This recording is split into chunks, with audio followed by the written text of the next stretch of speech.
In fluid dynamics, Bernoulli's principle states that an increase in the speed of a fluid occurs simultaneously with a decrease in pressure or a decrease in the fluid's potential energy. The principle is named after Daniel Bernoulli, who published it in his book Hydrodynamica in 1738. Bernoulli's principle can be applied to various types of fluid flow, resulting in various forms of Bernoulli's equation. There are different forms of Bernoulli's equation for different types of flow. The simple form of Bernoulli's equation is valid for incompressible flows, for example most liquid flows and gases moving at low Mach number.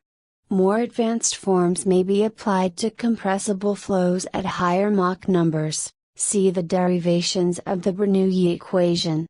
Bernoulli's principle can be derived from the principle of conservation of energy.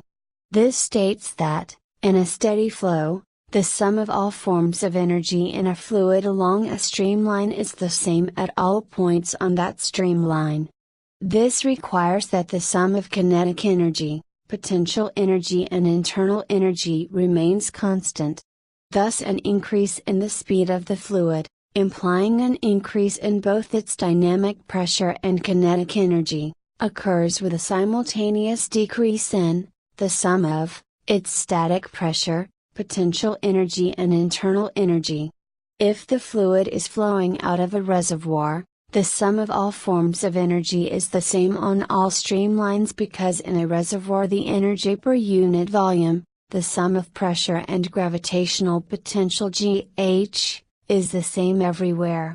Bernoulli's principle can also be derived directly from Newton's second law. If a small volume of fluid is flowing horizontally from a region of high pressure to a region of low pressure, then there is more pressure behind than in front. This gives a net force on the volume, accelerating it along the streamline. Fluid particles are subject only to pressure and their own weight.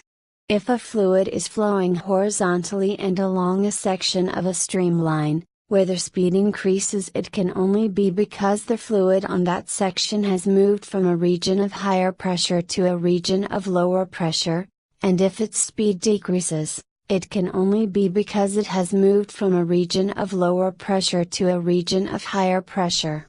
Consequently, within a fluid flowing horizontally, the highest speed occurs where the pressure is lowest, and the lowest speed occurs where the pressure is highest.